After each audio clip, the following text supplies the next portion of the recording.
Hello students, আমরা West Bengal board of secondary এডুকেশনে class 10 এর বায়োলজিক্যাল সায়েন্সের জেনেটিক্সের বিভিন্ন বিষয় নিয়ে আলোচনা করছিলাম এবং আমরা জেনেটিক্সের অত্যন্ত গুরুত্বপূর্ণ একটি রিজিয়ান্সের একদম শেষ পর্যায়ে আমরা চলে এসেছি। অর্থাৎ আমি অলরেডি জেনেটিক্সের বিভিন্ন টার্মিনোলজি নিয়ে আলোচনা করেছি, অর্থাৎ কোন কোন টার্মগুলো জেনেটিক্সে ইম্পর্টেন্ট। তার সঙ্গে সঙ্গে মেন্ডেলের একসংকর জনন এবং দ্বিসংকর জনন সম্বন্ধেও আলোচনা করেছি এবং দ্বিসংকর জননে without the help of checker পর তোমরা কিভাবে ফেনোটাইপিক এবং জেনোটাইপিক রেশিও নির্ণয় করবে সেই সম্বন্ধেও আলোচনা করেছি। এবং আজকে আমরা যেটা নিয়ে আলোচনা করব সেটা হচ্ছে এক্সেপশন অফ মেন্ডেলিজম বা মেন্ডেল সূত্রের ব্যতিক্রম। এবং মেন্ডেল সূত্রের বিভিন্ন রকমের ব্যতিক্রম আছে, কিন্তু তোমাদের সিলেবাসে যেটা আছে বা মেন্ডেলের সূত্রের যে ব্যতিক্রমে তোমাদের যেটা আছে সেটা হচ্ছে ইনকমপ্লিট ডমিনেন্স বা অসম্পূর্ণ প্রকটতা। সুতরাং এক্ষেত্রে আমরা দেখবো যে ইনকমপ্লিট ডমিনেন্স বা অসম্পূর্ণ প্রকটতা কাকে বলে এবং কেন ইনকমপ্লিট ডমিনেন্স বা অসম্পূর্ণ প্রকটতা মেন্ডেল সূত্রের ব্যতিক্রম সেটা আমাদেরকে দেখতে হবে। ওকে, তো তার আগে বলে নিই যে মেন্ডেল সূত্রের ব্যতিক্রম প্রধানত দু রকমের হতে পারে। So exception of Mendelism, exception of Mendelism এটা দু রকমের হতে পারে। একটি হলো ইন্ট্রাজেনিক এক্সেপশন, একটি হবে ইন্ট্রাজেনিক এবং আরো একটা হচ্ছে ইন্টারজেনিক এক্সেপশন। ওকে, সো মেন্ডেল যে বিষয়টা বলেছিলেন সেটা হচ্ছে কি, কোন একটা জীবের কোন পার্টিকুলার বৈশিষ্ট্য সবসময় কোন ক্রোমোজোমের সমস্ত ক্রোমোজোমের সুনির্দিষ্ট লোকাস অবস্থাতে দুটি বিপরীত বৈশিষ্ট্য সম্পন্ন ফ্যাক্টর দ্বারা কন্ট্রোল হয়। ওকে, কিন্তু ইন্টারজেনিক ইন্টারাকশনে যে বিষয়টা বলা হয় সেটা হচ্ছে ডিফারেন্ট টাইপের জিন বা ডিফারেন্ট লোকাসে বর্তমান জিনগুলো একটা অপরকে প্রভাবিত করে। সো এটাকেই আমরা বলবো ইন্টারজেনিক ইন্টারাকশন। ওকে, ইন্টারজেনিক ইন্টারাকশন জেনারেলি এপিস্টাসিস হচ্ছে এর এক্সাম্পল, কিন্তু আমাদের সিলেবাসে ইন্টারজেনিক ইন্টারাকশন আমাদের অতটা নেই। সুতরাং যেটা বলেছিলেন যে কোনো বৈশিষ্ট্য নির্ধারণকারী দুটি ফ্যাক্টর সবসময় ক্রোমোজোমের সুনির্দিষ্ট লোকাসে বর্তমান থাকবে, কিন্তু এক্ষেত্রে আমরা দেখছি যে ডিফারেন্ট লোকাসে বর্তমান জিনগুলো কোন একটা পার্টিকুলার বৈশিষ্ট্যকে প্রভাবিত করে এবং এটাকে বলা হয় ইন্টারজেনিক ইন্টারাকশন। সো ইন্ট্রাজেনিক ইন্টারাকশন মানে কি, একই লোকাসে বর্তমান জিনগুলো কিভাবে ইন্টারঅ্যাক্ট করে তাকেই আমরা বলবো ইন্ট্রাজেনিক ইন্টারাকশন। এবং মেন্ডেল সূত্রের ব্যতিক্রম হিসাবে ইন্ট্রাজেনিক ইন্টারাকশনে যেটা আছে সেটা হচ্ছে ইনকমপ্লিট ডমিনেন্স বা অসম্পূর্ণ প্রকটতা, যেটা আমরা পড়বো। সেকেন্ড যেটা আছে সেটা হচ্ছে কোডমিনেন্স বা সহপ্রকটতা এবং আরো একটা যেটা আছে সেটা হচ্ছে মাল্টিপল অ্যালিল। ওকে, সো আর একটা বিষয় আছে তাকে আমরা কি বলবো, মাল্টিপল অ্যালিল। এর প্রসঙ্গে বলে রাখি যে মাল্টিপল অ্যালিল একটু তোমাদেরকে বুঝতে হবে। সেটা হচ্ছে মেন্ডেল যেটা বলেছিলেন যে কোন একটা জীবের কোন পার্টিকুলার বৈশিষ্ট্য সাধারণত দুটো ফ্যাক্টর দ্বারা নিয়ন্ত্রিত হয়, কিন্তু মাল্টিপল অ্যালিলের ক্ষেত্রে মানুষের যে এবিও যে রক্তের গ্রুপ আছে বা মানুষের যে এ বি এবং ও, এই যে 4 রকমের রক্তের গ্রুপ আছে এরা সাধারণত দুটো ফ্যাক্টর দিয়ে নয়, এরা 3টে ফ্যাক্টর দিয়ে নিয়ন্ত্রিত হয়। ওকে, সুতরাং এটাই হচ্ছে মাল্টিপল অ্যালিলের concept. So according to Mendel কোন জীবের কোন একটা সুনির্দিষ্ট বৈশিষ্ট্য দুটি ফ্যাক্টর দিয়ে নিয়ন্ত্রিত হয়, কিন্তু মাল্টিপল অ্যালিলের ক্ষেত্রে আমরা দেখছি যে মানুষের এবিও ব্লাড গ্রুপ সিস্টেম, এটা হচ্ছে ফেনোটাইপ।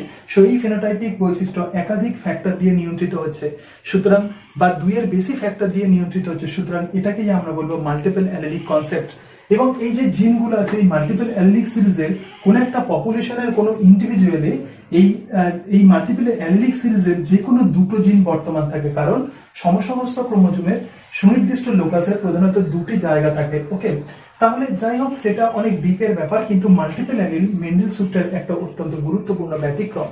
কিন্তু আমাদের সিলেবাসে আমরা যেটা পড়বো সেটা হচ্ছে ইনকমপ্লিট ডমিনেন্স বা অসম্পূর্ণ প্রকটতা কাকে বলে। এই ডমিনেন্স বা প্রকটতা এটা প্রধানত 3 রকমের হতে পারে। ওকে, সো ডমিনেন্স মানে কি, প্রকট বৈশিষ্ট্য, রাইট? সুতরাং এই ডমিনেন্স আমরা প্রধানত 3 ভাবে আমরা ভাগ করব যদি আমাদের বোঝার সুবিধার জন্য। সো 100% ডমিনেন্স হতে পারে। ওকে, সেকেন্ড হচ্ছে ইনকমপ্লিট ডমিনেন্স হতে পারে, সো ইনকমপ্লিট যেটা আমরা পড়বো, এবং থার্ড হচ্ছে কোডমিনেন্ট হতে পারে, সো কোডমিনেন্ট হতে পারে বা সহপ্রকটতা হতে পারে। এই 3টে বিষয় যদি আমরা বুঝতে পারি তাহলে অবশ্যই আমরা অসম্পূর্ণ প্রকটতা আমাদের কাছে একদম পুরো ক্লিয়ার হয়ে যাবে। ওকে, সো 100% ডমিনেন্ট মানে কি, 100% ডমিনেন্ট এটা হচ্ছে মেন্ডেল এটা বলেছিলেন। সো কোনো হেটারোজাইগাস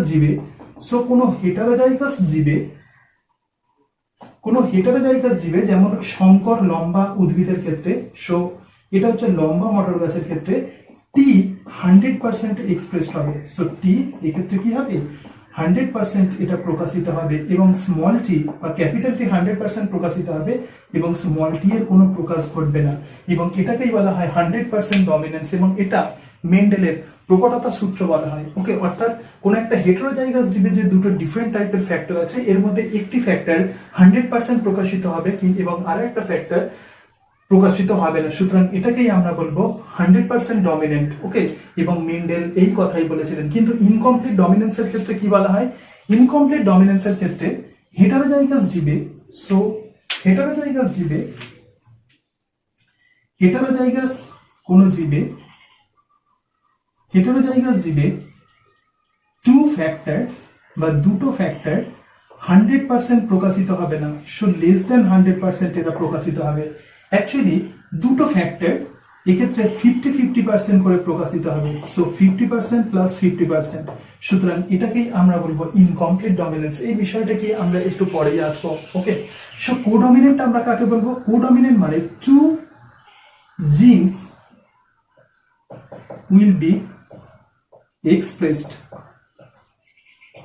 এক্ষেত্রে এই এক্সপ্রেশনটা হবে 100%। যেমন মানুষের এবি ব্লাড গ্রুপের ক্ষেত্রে দুটো জিন থাকবে, একটা আইএ এবং আর একটা হচ্ছে আইবি। সো আইএ জিন এক্ষেত্রে 100% এক্সপ্রেসড হবে এবং আইবি জিনও এক্ষেত্রে 100% এক্সপ্রেসড হবে। কিন্তু অসম্পূর্ণ প্রকটতাতে কি বলা হচ্ছে? অসম্পূর্ণ প্রকটতাতে কোনো হেটারোজাইগাস জীবে দুটি জিন 100% প্রকাশিত হবে না, বরং দুটো জিনের একটা ইন্টারমিডিয়েট ফেনোটাইপ কোনো জীবে প্রকাশিত হবে, কোনো হেটারোজাইগাস জীবে। সুতরাং এটাকেই আমরা বলবো অসম্পূর্ণ প্রকটতা। অসম্পূর্ণ প্রকটতা যে সমস্ত জীবে দেখা যায় সেটা হচ্ছে মিরাবিলিস জালাপা বা সন্ধ্যামালতী বা 4 o'clock উদ্ভিদে, অ্যান্টিরাইনিয়াম মেজাস নামক উদ্ভিদে, আন্ডুলাসিয়ান ফাউলে এবং হিউম্যান টেসেক্স ডিজিজে। আমরা সবশেষে যখন টেসেক্স ডিজিজের আমরা এক্সাম্পল দেখব, তখন অসম্পূর্ণ প্রকটতা আমাদের কাছে পুরোপুরি ক্লিয়ার হয়ে যাবে। ওকে, সুতরাং 100% ডমিনেন্স এই ঘটনাটা বলেছিলেন বিজ্ঞানী মেন্ডেল, অর্থাৎ কোনো হেটারোজাইগাস জীবে যে দুটো ডিফারেন্ট ফ্যাক্টর থাকে তার মধ্যে একটা ফ্যাক্টর 100% প্রকাশিত হবে, সম্পূর্ণরূপে প্রকাশিত হবে, এবং আরেকটা ফ্যাক্টর পুরোপুরি সাপ্রেস থাকবে। ওকে, ইনকমপ্লিট ডমিনেন্সের ক্ষেত্রে কি হয়? কোনো হেটারোজাইগাস জীবে দুটো ফ্যাক্টর কখনোই 100% প্রকাশিত হবে না, বরং এই দুটো ফ্যাক্টরের একটা ইন্টারমিডিয়েট ফেনোটাইপ প্রকাশিত হবে। এবং কোডমিনেন্টের ক্ষেত্রে কোনো হেটারোজাইগাস জীবে দুটি ফ্যাক্টর 100% প্রকাশিত হবে। তো অসম্পূর্ণ প্রকটতা কেন মেন্ডেল সূত্রের ব্যতিক্রম? সো মেন্ডেলের এক সংকর জননে F2 জনুতে ফেনোটাইপিক রেশিও কি ছিল? F2 জনুতে ফেনোটাইপিক রেশিও ছিল 3:1। ওকে, এবং জেনোটাইপিক রেশিও কি ছিল? এবং জেনোটাইপিক রেশিও ছিল 1:2:1। কিন্তু ইনকমপ্লিট ডমিনেন্স বা অসম্পূর্ণ প্রকটতার ক্ষেত্রে, যেটা আমাদের পড়ার বিষয়, সো ইনকমপ্লিট ডমিনেন্সের ক্ষেত্রে আমরা কি দেখব? ইনকমপ্লিট ডমিনেন্সের ক্ষেত্রে আমরা দেখব যে phenotypic ratio, so phenotypic ratio এক্ষেত্রে হবে 1:2:1 এবং জেনোটাইপিক রেশিও হবে 1:2:1। সুতরাং এক্ষেত্রে ফেনোটাইপিক এবং জেনোটাইপিক উভয় রেশিওই হচ্ছে সমান হবে। যেক্ষেত্রে মেন্ডেলের এক সংকর জননে ফেনোটাইপিক রেশিও ছিল 3:1 এবং জেনোটাইপিক রেশিও 1:2:1, কিন্তু অসম্পূর্ণ প্রকটতার ক্ষেত্রে বোথ ফেনোটাইপিক এবং জেনোটাইপিক রেশিও সমান হবে। So this is an exception of Mendelism. Okay, তাহলে আমরা একটু মিরাবিলিস জালাপা উদ্ভিদের আমরা উদাহরণটা দেখে নিই। সো 4 o'clock উদ্ভিদ, 4 o'clock মিরাবিলিস জালাপা। মিরাবিলিস জালাপা উদ্ভিদে সাধারণত 3 রকমের ফুল ফোটে। ওকে, রেড, এবং রেড ফুলের যে জেনোটাইপ সেটা হচ্ছে ক্যাপিটালার ক্যাপিটালার, হোয়াইট তাদের যে জেনোটাইপ ক্যাপিটাল ডব্লিউ, এবং পিঙ্ক আরেকটা কালার, এবং সেটা হচ্ছে ক্যাপিটাল ডব্লিউ। অর্থাৎ হেটারোজাইগাস জীবে রেড অথবা হোয়াইট না হয়ে এক্ষেত্রে একটা ইন্টারমিডিয়েট ফেনোটাইপ আমরা দেখতে পাচ্ছি, তাকে আমরা বলবো পিঙ্ক। ওকে, আমি আরেকবার টোটাল এক্সাম্পলটা আমরা দেখে নিই। সুতরাং ধরা যাক এটা হচ্ছে ফেনোটাইপ। ওকে, সো এটা হচ্ছে রেঞ্জ অফ কালার। আমরা যদি দেখি যে রেঞ্জ অফ কালার, অর্থাৎ ফুলের কালার যদি রেঞ্জ, এটা হচ্ছে লাল। ওকে, সো ডিপ রেড থেকে আবার এইভাবে এটা হচ্ছে white. Okay, so this is the deep red, আমরা ধরে নিলাম এটা হচ্ছে রেড। তো এক্ষেত্রে কি হবে? এটা আমরা ধরে নিচ্ছি এটা হচ্ছে পিঙ্ক। ওকে, সো ইন্টারমিডিয়েট যে ফেনোটাইপ এটাকে আমরা ধরে নিচ্ছি পিঙ্ক, এবং লাস্ট যেটা সেটা হচ্ছে হোয়াইট, রাইট? তাহলে রেড এবং হোয়াইটের ইন্টারমিডিয়েট বৈশিষ্ট্য পিঙ্ক দেখা যাচ্ছে। ওকে, যদি এটা মেন্ডেল সূত্র অনুযায়ী হতো তাহলে আইদার রেড অর হোয়াইট দেখা যেত, রাইট? তাহলে যেটা প্রকট হতো সেটা বৈশিষ্ট্য দেখা যেত। যদি রেড যদি প্রকট হতো তাহলে রেড বৈশিষ্ট্য দেখা যেত হেটারোজাইগাস জীবে, অথবা হোয়াইট যদি প্রকট হতো তাহলে হোয়াইট দেখা যেত। কিন্তু এক্ষেত্রে আমরা দেখতে পাচ্ছি যে একটা ইন্টারমিডিয়েট ফেনোটাইপ অর্থাৎ রেড এবং হোয়াইটের মধ্যবর্তী বৈশিষ্ট্য, অর্থাৎ রেডও 100% দেখা যাচ্ছে না, হোয়াইটও 100% দেখা যাচ্ছে না, তার মধ্যবর্তী যে ফেনোটাইপ অর্থাৎ পিঙ্ক কালার দেখা যাচ্ছে, এবং সেই জন্যই এটাকে আমরা বলবো অসম্পূর্ণ প্রকটতা। অর্থাৎ কোনো একটা ফ্যাক্টর অর্থাৎ আরো এক্ষেত্রে 100% প্রকাশিত হচ্ছে না, অসম্পূর্ণভাবে প্রকাশিত হচ্ছে, এবং হোয়াইটও সম্পূর্ণভাবে প্রকাশিত হচ্ছে না, অসম্পূর্ণভাবে প্রকাশিত হচ্ছে, সেই জন্য এটাকে আমরা বলবো অসম্পূর্ণ প্রকটতা। এবার আমরা একটু রেশিওর এক্সাম্পলটা দেখে নিই। সো রেড 4 o'clock উদ্ভিদের সঙ্গে যদি হোয়াইট 4 o'clock উদ্ভিদের, সো এটা হচ্ছে P generation. Okay, so P জনুতে রেড জেনোটাইপ, সো এটা হোয়াইট জেনোটাইপ। তাহলে F1 জনুতে কি হবে? সো F1 জনুতে পিঙ্ক কালারের ফুল উৎপন্ন হবে এবং তাদের জেনোটাইপ হবে capital R W. Okay, so এই পিঙ্ক ফ্লাওয়ারের ফুলেদের মধ্যে যদি প্রজনন করানো হয় বা সেলফিং করা হয়, সো পিঙ্ক। তাহলে এক্ষেত্রে F2 জনুতে রেশিওটা আমরা দেখে নিই। সো F2 জনুর রেশিও এক্ষেত্রে কি হবে? তাহলে আমরা আমাদেরকে চেকার বোর্ড আঁকতে হবে। Okay, so this is checker board, and এক্ষেত্রে মেল এটা female, so R W R and W. Okay, so R R এক্ষেত্রে রেড, আর ডব্লিউ, সো এক্ষেত্রে পিঙ্ক, আবার আর ডব্লিউ, সো এক্ষেত্রে pink, and W W, so এক্ষেত্রে কি হচ্ছে? White. তাহলে আমরা F2 জনুতে যে আমরা চেকার বোর্ড আমরা যে দেখলাম তার ফেনোটাইপিক রেশিও আমরা একটু লেখার চেষ্টা করি। সো ফেনোটাইপিক রেশিও অর্থাৎ F2 জনুতে ফেনোটাইপিক রেশিও কি হবে? সো F2 জনুতে phenotypic ratio red is to pink is to white. So এক্ষেত্রে রেড আমরা দেখতে পাচ্ছি 1, পিঙ্ক হচ্ছে 2 আর হোয়াইট হচ্ছে 1, so 1:2:1। Okay, so this is the phenotypic ratio. And genotypic ratio কি হবে? সো জেনোটাইপিক রেশিও এক্ষেত্রে আমরা দেখে নিই capital R is to capital R W is to W W সমান 1:2:1। Okay, so capital R 1, R W 2 and W W হচ্ছে 1। সুতরাং আমরা দেখতে পেলাম যে F2 জনুতে ফেনোটাইপিক এবং জেনোটাইপিক রেশিও দুটোই হচ্ছে 1:2:1। যেক্ষেত্রে সুতরাং অসম্পূর্ণ প্রকটতার ক্ষেত্রে আমরা দেখে নিলাম যে F2 জনুতে ফেনোটাইপিক রেশিও এবং জেনোটাইপিক রেশিও দুটোই 1:2:1, এবং মেন্ডেলের এক সংকর জননের ক্ষেত্রে ফেনোটাইপিক রেশিও ছিল 3:1, কিন্তু এক্ষেত্রে ফেনোটাইপিক রেশিও আমরা দেখতে পাচ্ছি 1:2:1। So this is an excellent example of exception of Mendelism. সুতরাং এটা মেন্ডেল সূত্রের অত্যন্ত গুরুত্বপূর্ণ একটি ব্যতিক্রম। ওকে, এখন অসম্পূর্ণ প্রকটতাতে দুটো ফ্যাক্টর কিভাবে নিজেদেরকে প্রকাশ করে সেটা বুঝতে গেলে আমাদের মানুষের আর একটা রোগ আমাদেরকে যদি আমরা দেখি তাহলে আমরা খুব ভালোভাবে বুঝতে পারবো। So human Tay Sachs syndrome. Okay, আমি এই সম্বন্ধে আর তোমাদেরকে ডিটেলসে বলবো না এই রোগটার সম্বন্ধে, জাস্ট এটাই আমরা বলবো যে হিউম্যান টে-স্যাক্স সিনড্রোম কিসের অভাবে হয়? Lack of an enzyme hexosaminidase. So hexosaminidase অর্থাৎ হেক্সোসামিনাইডেজ এনজাইম যদি না থাকে তাহলে আমাদের টে-স্যাক্স সিনড্রোম দেখা যায়। সো টে-স্যাক্স সিনড্রোমে প্রধানত আমরা 3 রকমের জিনোটাইপ দেখতে পাই। যদি ক্যাপিটাল এইচ যুক্ত ইন্ডিভিজুয়াল যদি হয় তাহলে 100% হেক্সোসামিনাইডেজ এনজাইম দেখা যায়। ওকে, যদি স্মল এইচ হয় তাহলে 0% হেক্সোসামিনাইডেজ এনজাইম দেখা যায়, অর্থাৎ এরা হবে ডিজিজড। সো এরা হচ্ছে ডিজিজড, রাইট?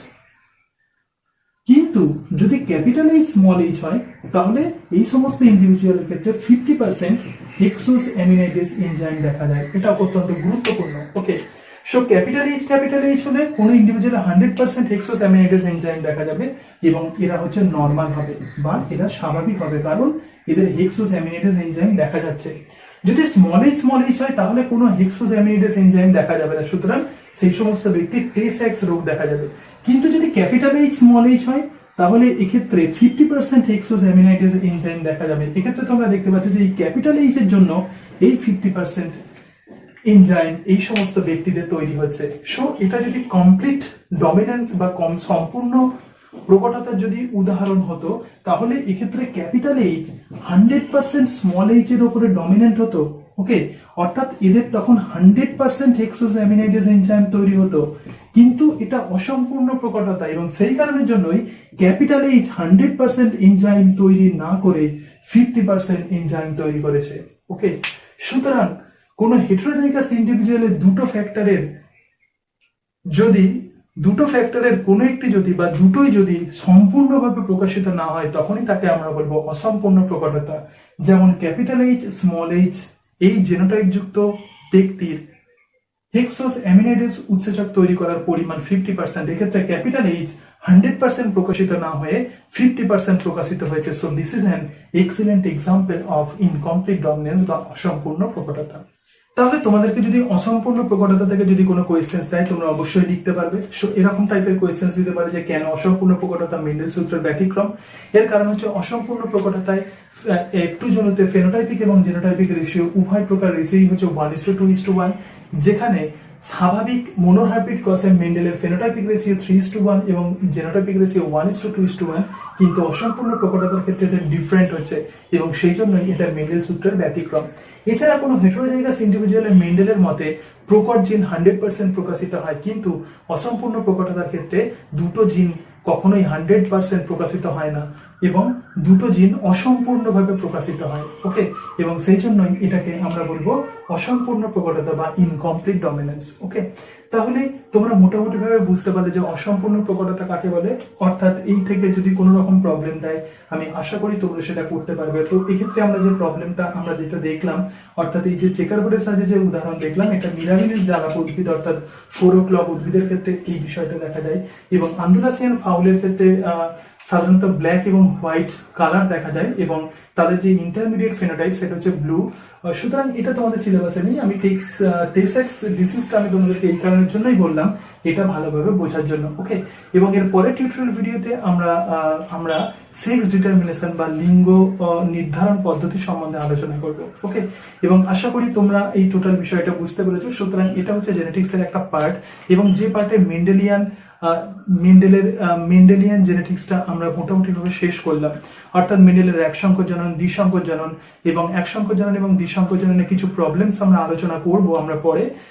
তবে যখন জেনেটিক্সের আমরা বিভিন্ন প্রবলেমস নিয়ে আমরা যখন দেখব, যখন বিভিন্ন কোয়েশ্চেন্স নিয়ে আমরা আলোচনা করব, সেগুলো আমরা অবশ্যই আলোচনা করবো। এবং তার সঙ্গে সঙ্গে আমি তোমাদেরকে এটাও বলেছি যে উইদাউট চেকার বোর্ড তোমরা কিভাবে দ্বিসংখ্য জননের ফেনোটাইপিক এবং জেনোটাইপিক রেশিও নির্ণয় করবে, এবং সবশেষে আমরা অসম্পূর্ণ প্রকটতা বা ইনকমপ্লিট ডমিনেন্স নিয়ে আলোচনা করলাম। এরপরেও যদি কোনো রিজিয়াস তোমাদের বুঝতে যদি অসুবিধা হয়, কোনো জায়গা যদি আনক্লিয়ার থাকে, বুঝতে যদি না পারে, তাহলে কমেন্ট বক্সে কমেন্ট করবে, আমি চেষ্টা করব তোমাদের উত্তর দেওয়ার। Okay, so thank you and that's it.